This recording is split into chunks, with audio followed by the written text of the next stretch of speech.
Voilà. Donc, je vous ai dit le CEDER oralement, d'abord les dates, les grenades, tout ça. Alors, ça, c'est le premier soir. Le deuxième soir, les Juifs d'Algérie, pour faire Shechiano, parce que Shechiano dans le Kiddush, Valérie, le deuxième soir, c'est un problème. Il y a qui disent il faut faire Shechiano, il y a qui disent il ne faut pas le faire. Le Shulchan Aruch dit il faut le faire, mais pour sortir du problème à cause de la bracha, vous voyez, à cause de la bracha, on amène un nouveau fruit. Et maintenant, le deuxième soir, faut l'amener sur la table. Comme ça, au moment où tu fais Shechiano sur le Kiddush, tu penses sur le nouveau fruit. Alors nous, les Marocains, les Algériens, on amène les coins. On fait les coins en confiture. Et aussi, pour te dire, reste dans ton coin, casse pas les pieds. C'est Rosh Hashanah. Bon, les coins. Ma femme sait bien faire les coins. Et voilà. Il y a qui amènent les Juifs d'Alger ou d'Oran, ils amènent les jujubes. Les jujubes. Oui. Les Tunisiens, ils amènent les figues. Les figues. Mais attention, il faut que pendant l'année, tu n'aies pas mangé de ces fruits. Pour faire Shechiano. Alors, à Djerba, ils ajoutent les œufs, ils ajoutent le poumon, ils ajoutent beaucoup de choses. D'accord? Chacun pour ajouter, pour que l'année soit bien. Bon, j'ai dit une fois, la meilleure chose, c'est de manger des sardines. Ah, ouais. Allez, coupe le mot en deux. Sardine. La rigueur, elle s'en va. Sardine, la rigueur, elle s'en va. Le Rav Kohn, il mangeait la banane, il disait bonne année, bonne année. Chacun, voilà. D'accord? Chacun, il ajoutait et il faisait des choses pour se rappeler que ce soir-là, c'est pas un soir comme les autres soirs, c'est des jours redoutables. D'accord? C'est le moment, de recueillement. D'accord? C'est le moment de recueillement. Et bien sûr, il faut acheter un livre adéquat. Zechor l'Abraham. Zechor l'Abraham, c'est le livre adéquat. Alors, cette paracha, c'est le sens de la vie d'un juif et c'est le sens de toute la vie d'une personne. C'est quoi? Alors, on a fini la paracha d'avant avec Amalek. Amalek. Amalek, c'est celui qui est venu attaquer les Juifs à la sortie. Amalek, la Gemataria, c'est 240. Tu sais ce que c'est Gemataria? Valeur numérique. Chaque lettre, elle a une valeur numérique chez nous, on est d'accord? 240. Elle a zéro. Hein. Elle a dévancé. Comme le mot safek, doute. Parce que c'est un monde, les enfants, où pendant quelques années, le bon Dieu il te laisse croire que c'est un fleuve, ta vie. Voilà. Tu fais commission, tu fais ton Shabbat, tu es tranquille. Mais tu ne sais pas qu'il est en train de te préparer. C'est comme les commandos. Les commandos, c'est plus qu'un militaire. Il faut qu'ils connaissent comment toutes les armes marchent. Il faut qu'ils connaissent qu'est-ce que c'est une fréquence radio. Il faut qu'ils connaissent pas. Alors, le Satan, il fait son boulot. Il vient, il te met des doutes. Il te met des doutes. Est-ce que ça vaut le coup de vivre cette vie? Parce qu'il y a des épreuves très dures. Anna, oui. Il y a des épreuves. Tu te demandes à Dieu, mais qu'est-ce que j'ai fait? J'ai volé, j'ai tué. Et le problème, c'est qu'on ne sait pas qu'on est tous des revenants. On est tous revenus pour faire un tikkun, pour faire une réparation. Alors tout le monde dit, si j'avais cette femme, j'aurais un mariage magnifique. Et la femme, si j'avais cet homme, qu'est-ce qu'il est gentil cet homme, oh là là, il est agréable.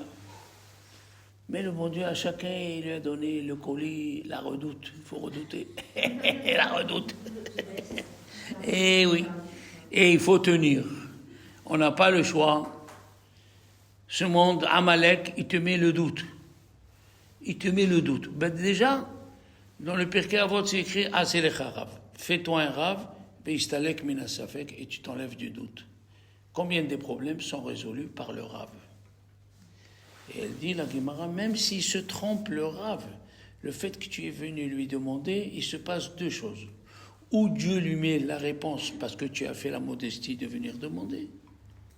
Ou même s'il se trompe, dans le ciel, ils diront comme il a dit le Rav. Moi, je suis malheureux, j'ai pas de Rav. J'avais mes rabbanim quand j'étais jeune. Et chaque fois qu'on avait un problème, on allait les voir. Aujourd'hui, il reste un de mes Rav, qui s'appelle Rav Anidjar, il est en Israël, à Jérusalem. Mais on l'a pas à côté pour lui demander. On a étudié tout ce que tu veux, mais il nous faut un Rav. Voilà. Alors, Amalek, c'est le doute. Et on doit travailler sur le doute, sur la émouna.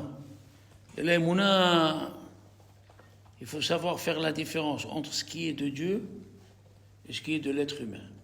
Je répète l'histoire du Rav de Tosh. Le Rav de Tosh, chaque année, il donnait à son shaliach, à celui qui s'occupait de lui, de donner de l'argent à un tel de sa communauté. Et une fois, même s'il n'était pas là, il était dans une autre ville, il l'envoyait. Une fois, il lui dit, Arabe, je peux savoir, celui-là, il t'aime pas.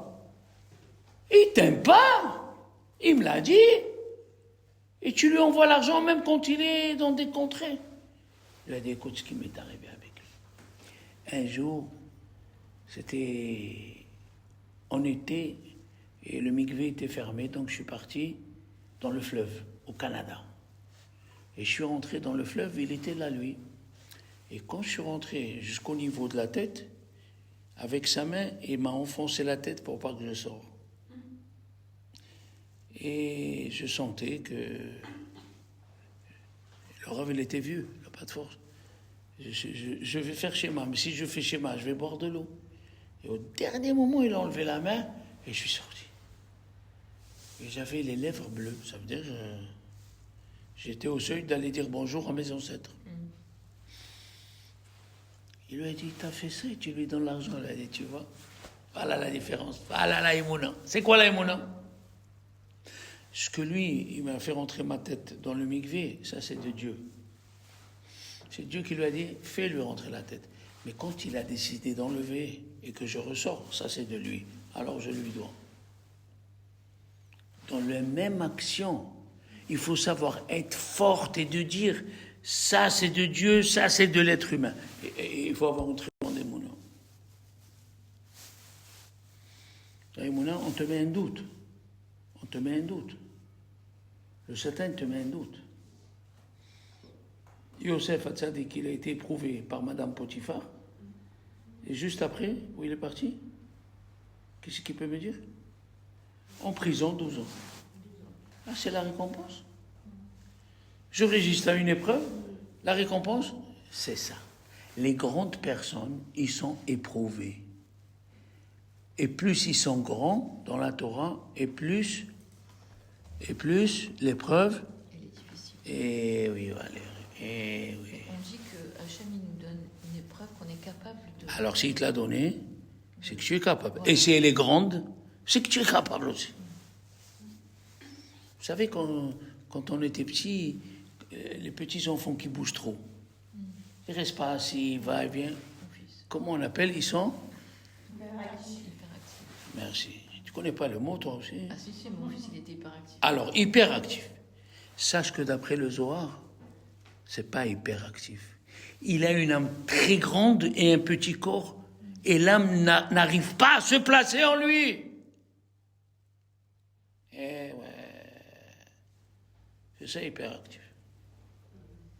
Oui? C'est pas hyperactif. Quand tu as un enfant, il bouge, il va, il a. Toi, tu dis, mais pas normal. Il n'est pas normal. Il est, comment on dit quand il a deux façons de voir les... Hein? Bipolaire. C'est toi qui es dans le polaire, c'est toi. Lui, il a une Neshama, elle n'arrive pas encore à rentrer, elle est très grande. Faut qu'il fasse quoi, du coup?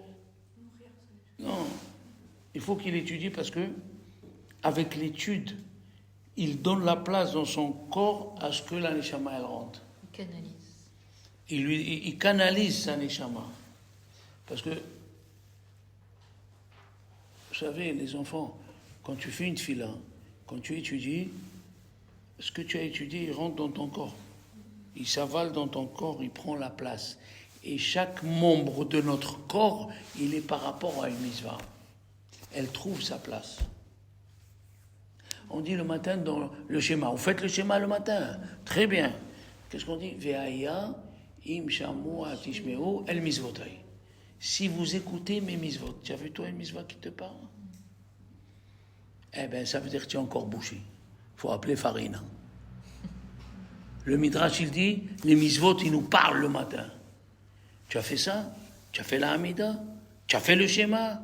Tu as fait Tzedaka? Tu as dit à ton fils de mettre filine? La Neshama, elle nous parle. Oui. Donc, on a fini avec Amalek. Et on commence avec quoi? Avec une mitzvah extraordinaire qui s'appelle les Bikurim, les prémices. La Torah nous dit, quand tu viendras en Israël, la terre que Dieu t'a donnée, tu vas l'hériter, tu vas t'installer, Vela Karta, Mireshit, Kol Peri Adama. Tu prendras les prémices. Pourquoi c'est écrit Réchit? Il n'y a pas un autre mot qui veut dire prémices? Comment on appelle le premier d'une maman? Le Bechor. Quand tu dis le mot Réchit, sachez que la Torah, elle est divine, elle n'est pas humaine. Donc chaque mot, on prend les mots principaux, mais les autres mots qu'on ne connaît pas, ils vont se dévoiler. Asher tavi mertzecha, ve'alachta, tu iras à l'endroit que Dieu a choisi. Et la Mishnah demande comment se passaient les Bikurim. Les Bikurim se passaient une grande ville, rassembler toutes les villes à côté. Ils dormaient dans la rue.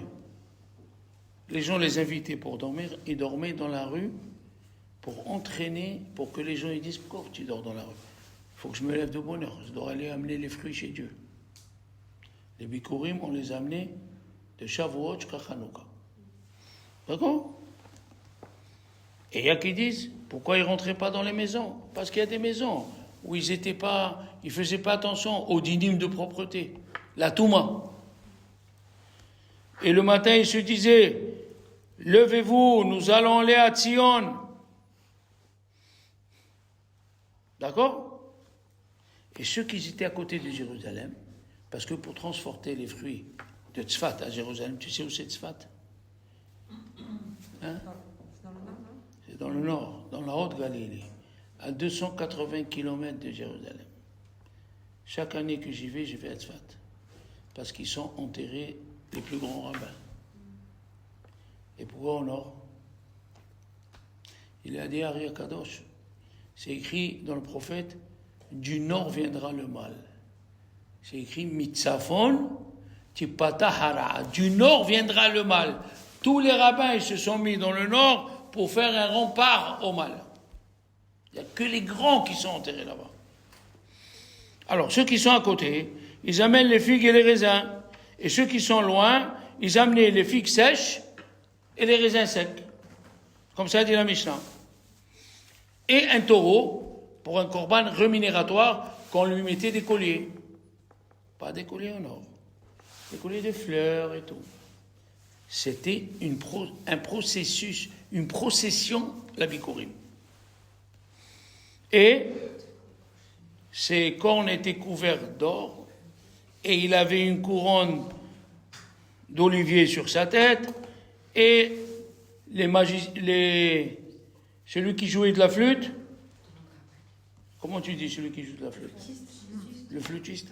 Bon, celui qui joue de la flûte, il était devant jusqu'à Jérusalem, de Tzfat, 300 km. Alors combien de jours? 15 jours. Et quand ils arrivaient devant Jérusalem, ils envoyaient un éclaireur et dire à Jérusalem, les gens qui ont les Bikurim sont en train d'arriver. Qu'est-ce qui s'est passé? Les Kohanim sortaient à leur rencontre. Tous les ouvriers arrêtaient de travailler. Tous ceux qui avaient un magasin, ils sortaient et ils disaient, venez nos frères de tel endroit, Baruch Haba, rentrez, venez. Pour la mitzvah de Bikurim. Et il dit, Rabbeinu Obadia mi Barthénora, c'est de là-bas qu'on a appris, puisqu'il se mettait debout, c'est de là qu'on a appris qu'il faut se mettre debout devant quelqu'un qui lève un cercueil, ou quelqu'un qui lève le petit pour l'amener, quelqu'un qui amène le petit pour l'amener au Moël, il passe devant toi, il faut te lever. Ouais. Quelle est la raison? Quelle est la raison? Alors, il dit le Meiri, Rabbeinu Ameiri, il habitait à Montpellier, il y a 650 ans. Vous vous rendez compte? Il y avait la Torah en Provence. Il y avait des rabbanim, des lions qui habitaient en Provence. Quand la Provence était séparée de la France. Avant le roi René. Et lui, il dit, ils font ça, pourquoi? Pour qu'ils reviennent. On se levait devant les gens qui amenaient les Bikurim, pour leur donner l'envie de revenir l'année d'après. C'est très simple. Si tu veux que ton invité revienne, tu l'accompagnes jusqu'à la porte. Tu as compris? L'accueil. Tout est dans l'accueil. Tu le reçois, Baruch Haba, c'est un honneur que tu viens, vraiment. Toda Rabba, vraiment. Et quand il a fini de manger, allez, il veut partir. C'est dommage. Tu peux rester encore un peu plus. Et tu l'accompagnes jusqu'au... Alors il dit à sa femme, vraiment, ça fait plaisir de venir. C'est des gens comme ça. Tu comprends? Quand tu n'aimes pas quelqu'un, tu restes à ta place, c'est ton mari qui va chercher. Et quand tu veux partir, ni l'un ni l'autre l'accompagne. Tu lui dis, si Dieu veut, ne viens plus. Non, tu ne sors pas ta bouche. Ah bah, Carole, tu ne sors pas ta bouche. Mais l'accueil, tout est dans l'accueil. D'accord?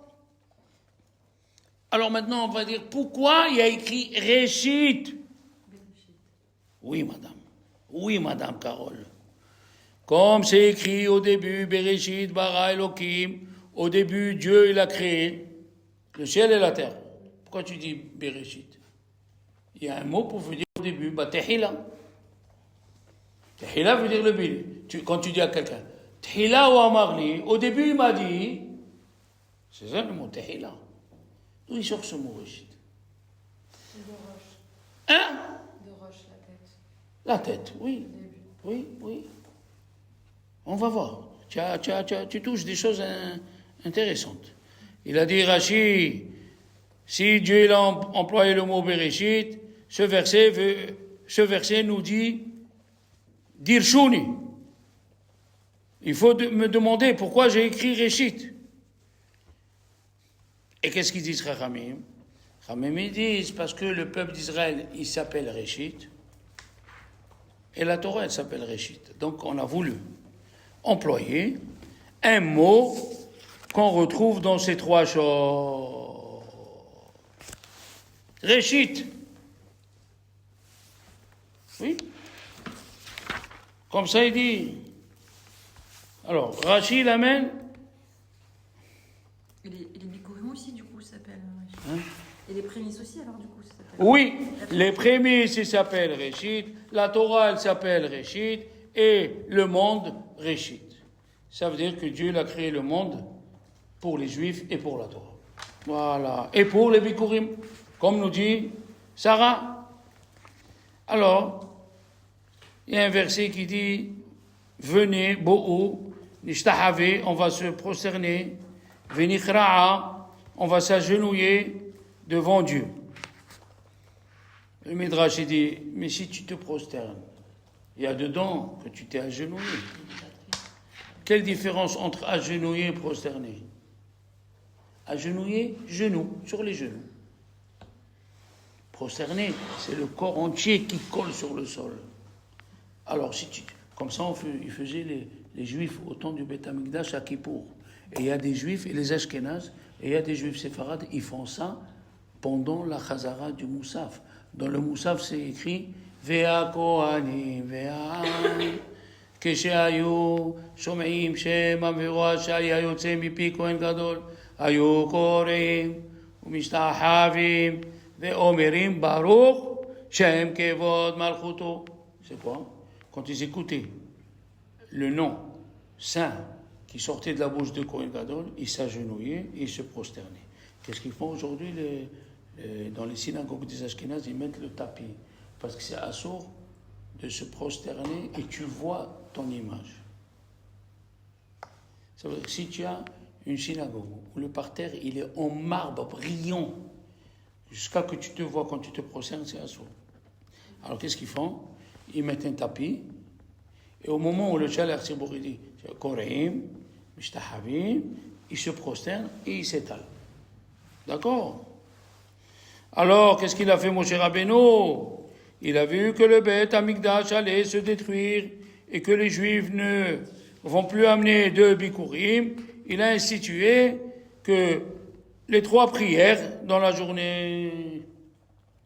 Comme ça, il dit le Midrash. Donc c'est Moshe qui a institué. Bonne question. On sait que c'est Abraham et Isaac et Jacob. Très bien. On va continuer. Qu'est-ce qu'il nous dit? Qu'est-ce qu'il nous dit le Midrash? Moshe Rabbeinu, il a prié 515. Et Dieu lui a dit, arrête de prier.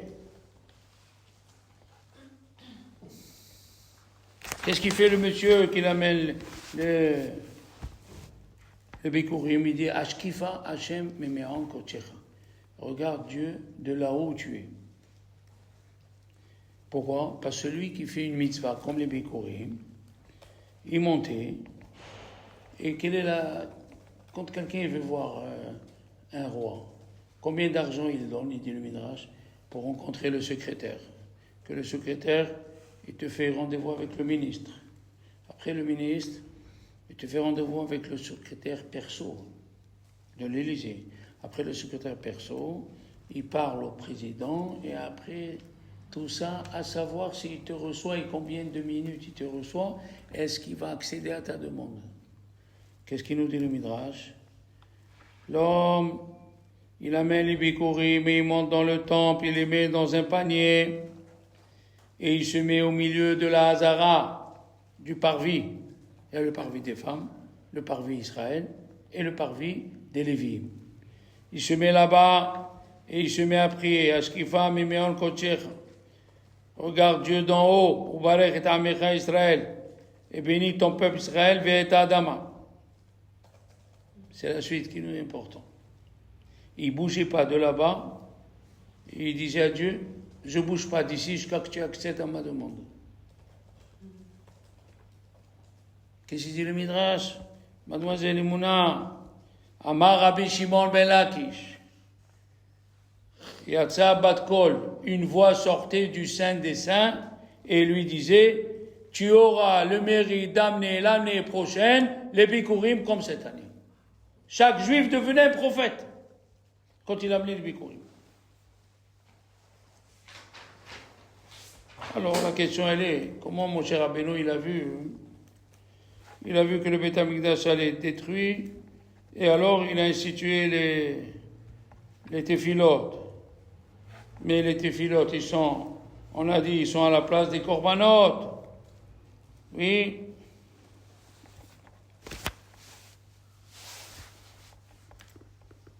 La mitzvah des Bikurim, les Chachamim disent, Chaviva mitzvah beshata. Rappelez-vous de cette phrase. Elle est dans toute la Gemara. Chaviva mitzvah beshata. Très important la mitzvah au moment où tu vas la faire. Haviva, mitzvah, beshata. Quand il arrive le moment de faire la mitzvah, il vaut mieux la faire. Je vais vous donner un exemple très simple. Quelqu'un qui amène un sacrifice. L'essentiel, c'est de prendre les reins et les intestins qu'on lave et qu'on les sacrifie sur l'autel. Mais les membres, on peut les sacrifier toute la nuit. Et qu'est-ce qu'elle nous dit la Torah? À Shabbat, même à Shabbat. Mais les membres sur l'autel. Pourquoi? Haviva mitzvah beshat.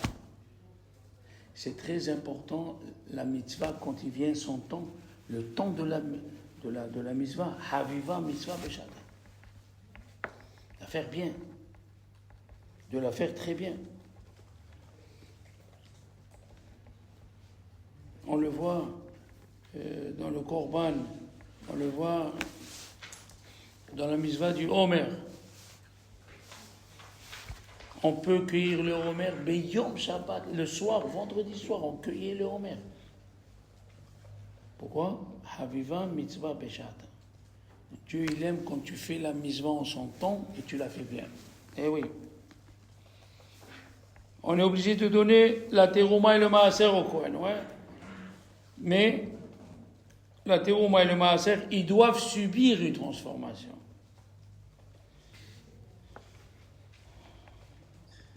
Oui. La terouma, elle est dans le blé, le vin et l'huile.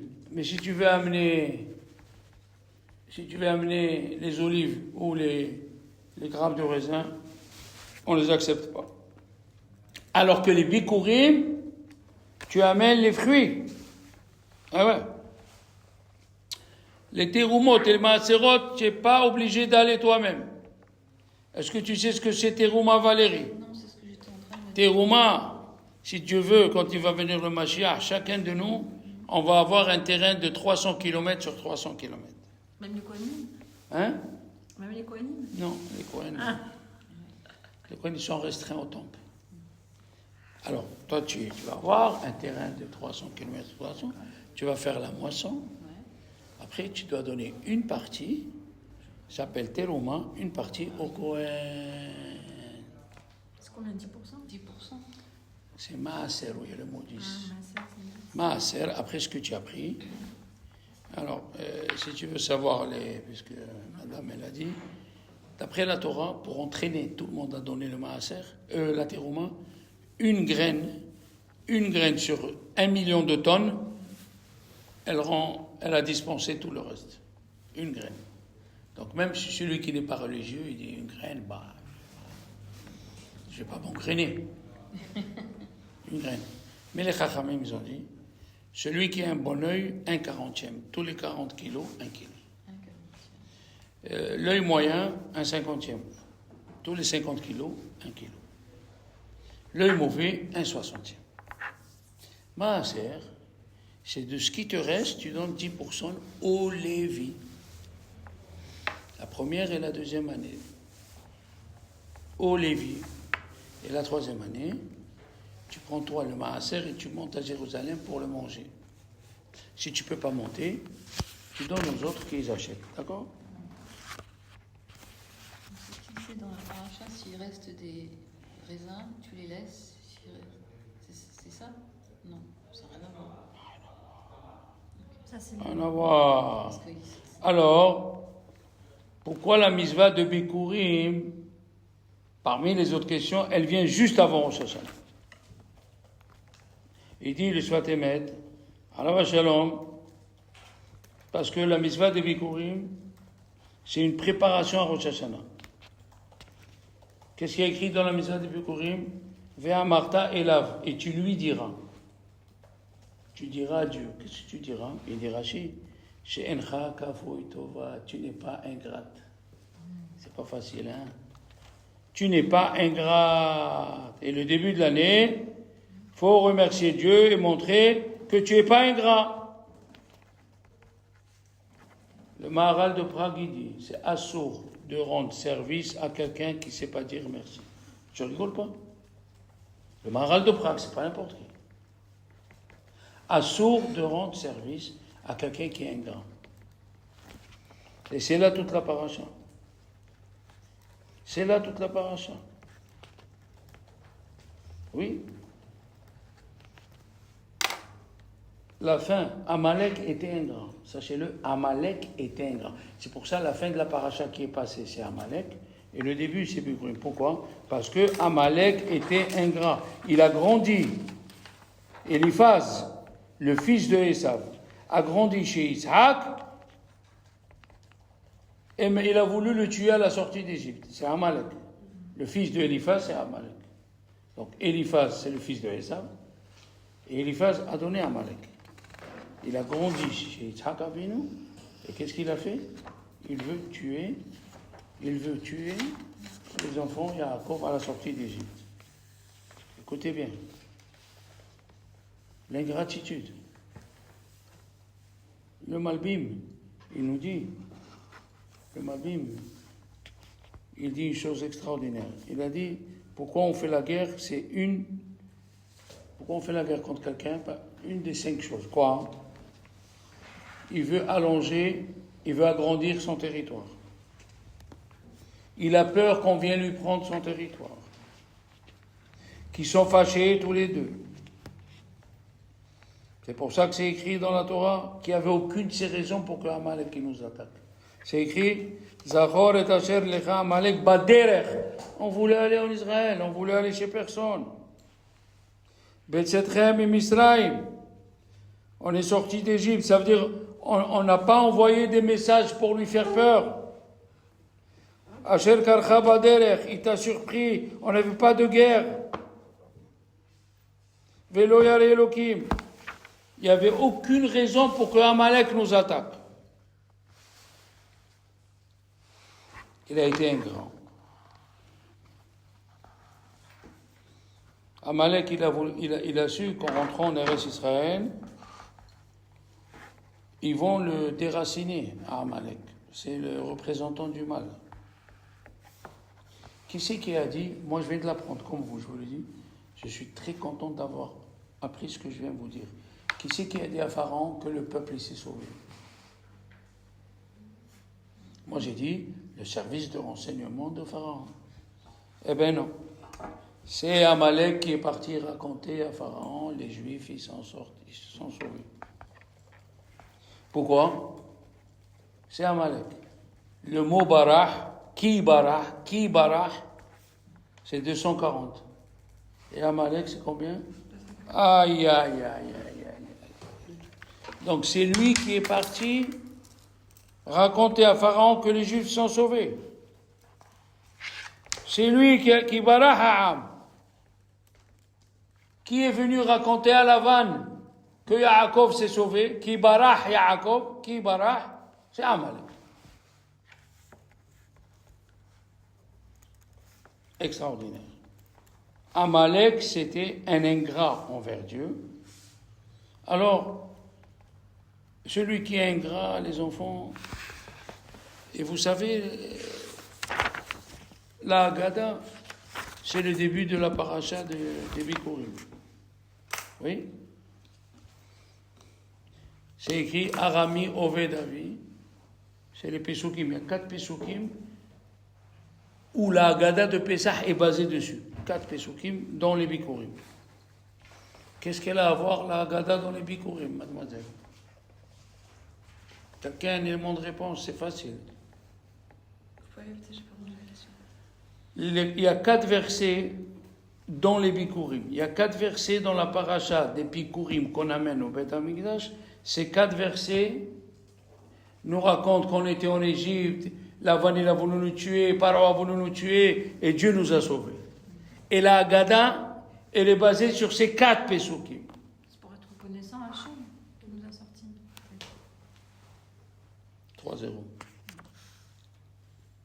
Comme les Bikurim, c'est remercier Dieu. Eh bien, toute la Haggadah, c'est remercier Dieu. Toute la Haggadah, c'est remercier Dieu. Akarat Atov. Tous les problèmes d'un couple, je répète, viennent qu'un ne reconnaît pas le bien de l'autre. Eh ouais. C'est pour ça qu'on dit c'eût été suffisant. Si le mari devait repasser, si le mari devait cuisiner, si le mari devait faire toutes les tâches de sa femme, qu'est-ce qu'il dit le mari? Ingrat, un mari ingrat. Bah, j'aurais pris une femme de ménage. Tu es ingrat!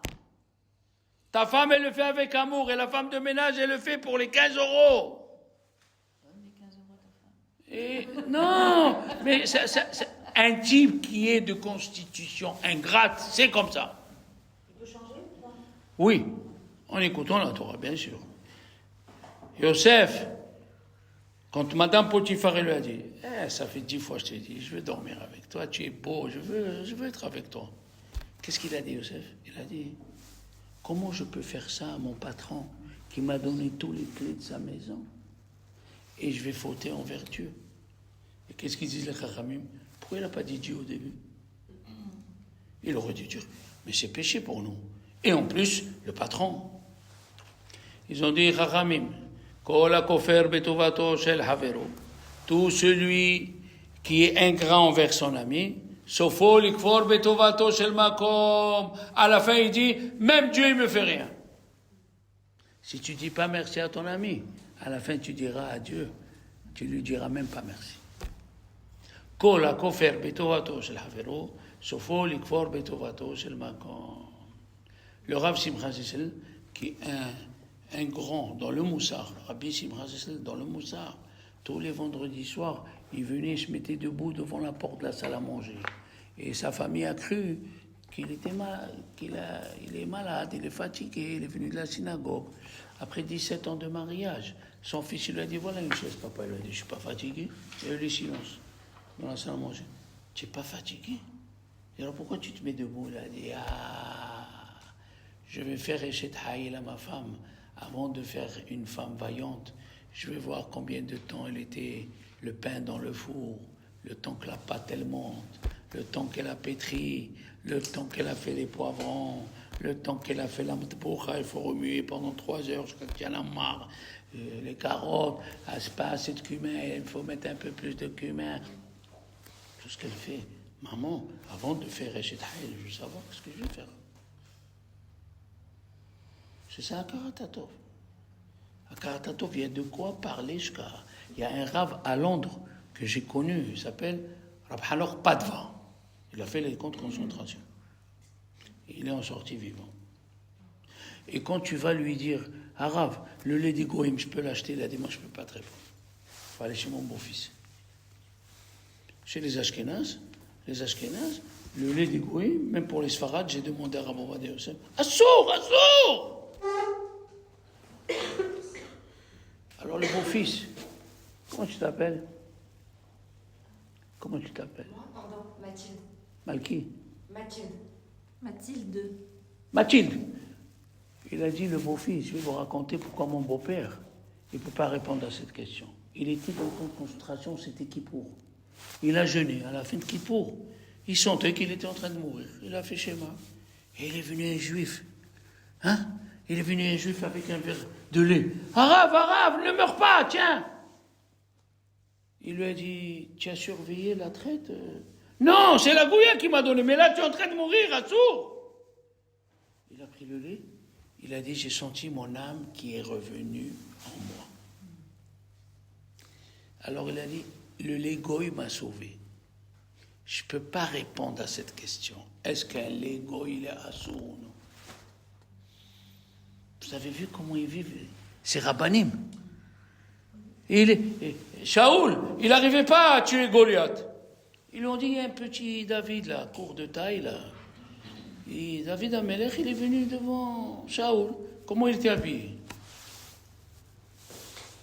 Avec 2 peaux de lion et une peau d'ours. C'est quoi ça? Il a du travail au cirque ou quoi? Il lui a dit non. Gamadov et Gamarik Avdecha. Le bon Dieu m'a sauvé des lions et des ours. Et pour remercier Dieu, tous les jours ils sont sur moi. C'est ce qu'on fait, nous, Valériens, nous on fait ça. Il a dit quoi? Il a dit, mais tu vas aller affronter celui-là, il faut que tu mettes le chirion, c'est-à-dire l'habit des chevaliers, la cotte et tout, l'armure, merci, l'armure.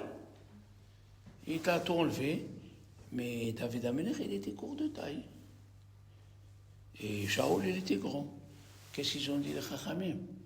David Amelech, il a grandi, il est rentré dans les... Non, c'est pas Poudlard, on n'est pas à Poudlard, pas du tout. Il a grandi et il est parti devant Goliath. Et il a dit au fer, jusqu'à aujourd'hui, à la matière du fer, ou à l'ange qui commande le fer. Il a dit, jusqu'à aujourd'hui, on a fait la Mila avec le silex.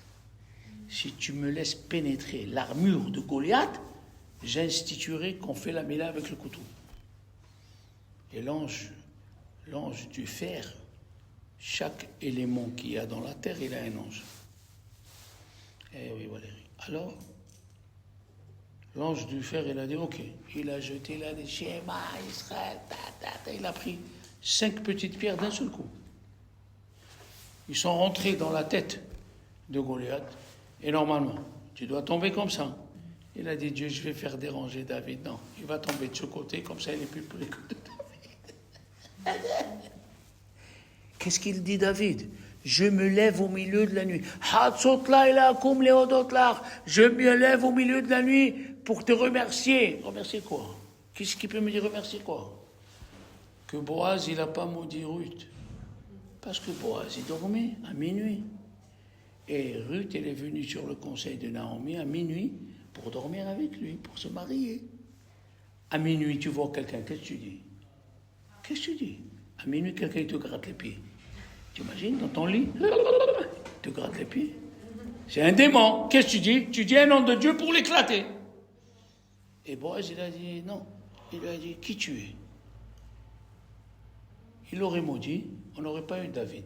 David, il se levait tous les soirs à minuit, il dit, je te remercie Hachem que tu as mis dans la bouche de mon arrière-grand-père qui n'a pas maudit mon arrière-grand-mère. Où on vit, nous, on est où? Ils sont seuls. C'est comme ça qu'il faut vivre. Avec la reconnaissance. Si tu vis comme ça, tu vas atteindre des degrés que tu ne peux pas t'imaginer. Le bon Dieu, il a dit à Moshe Rabbeinu, fais les 10 plaies. Quels sont les plaies qu'il n'a pas fait? Le Nil, il n'a pas frappé. Il n'a pas frappé le Nil. Et il n'a pas frappé la terre. Pourquoi? Le Nil l'a sauvé. La terre l'a sauvé. C'est comme ça qu'il faut vivre. Chacun qui t'a rendu service, qu'est-ce qu'il a dit Dieu à Moshe? Chaque jour que tu me refuses, il y a des Juifs qui meurent en Égypte. Il a dit, je vais aller demander la permission à mon beau-père. Elle est bonne celle-là. Elle a dit, il y a des Juifs qui meurent. Non, je vais demander la permission à mon beau-père. Pourquoi? Il a dit le Midrash. Moshe, il a dit à Dieu, il m'a reçu, il m'a donné sa fille, je vais partir sans lui dire. C'est gentil ça. Il a dit, va. Et le Midrash, il dit, tout celui qui t'a ouvert une porte et t'a éclairé, tu vois le monde différent. Ta vie, tu lui dois. Bon, c'est le début du cours, si Dieu veut, on te revoit.